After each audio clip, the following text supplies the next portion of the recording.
قدامي كده عندي كام ايكويشن؟ انا مش لسه قايل لك هو عباره عن بروبرتي طلع اول حته والباقي كله يتفك. دول كام ايكويشن؟ 3. ليه؟ الفاليو ده كله بزيرو. لو الاكس بزيرو دي ايكويشن، اكس ماينس 2 بزيرو دي ايكويشن، اكس بلس 6 اول باور 2 لان عندي 3 فاليو يطلعوا الايه؟ الفانكشن دي بزيرو. يبقى معنى كده انا عندي الاكس ايكوال 0 يعني 7 ماينس دبليو ايكوال 0 يعني الدبليو ب 7. اكس ماينس 2 ايكوال 0 قال لك الاكس ب 7 ماينس دبليو يعني 7 ماينس دبليو ماينس 2 ايكوال 0 يعني الدبليو ب 5. اكس بلس 6 باور 2 ايكوال 0. طبعا طلبه عملت غلطه، اكس بلس 6 اول تو ذا باور 2.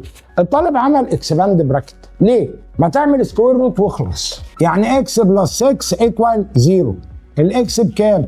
7 ماينس دبليو بلس 6 ايكوال 0 يعني الدبليو ايكوال 13.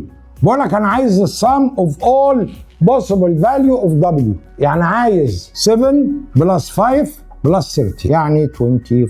مفتاحها في حته واحده. عندك كام ايكويشن؟ 3. لان لو الاكس بزيرو كل ده يطلع 0، ولو اكس ماينس 2 بزيرو كل ده يطلع 0، ولو اكس بلس 2 قلت ذا باور 2 بزيرو كل ده يطلع 0. انا المهم عندي هنا في حاجه ان انت هنا ما تعملش اكسباند براكت. هي هتطلع صح بس انت هتلخبط حالك فملهاش لازمه. خلاص اعمل سكوير روت واخلص. اوكي السؤال ده مهم.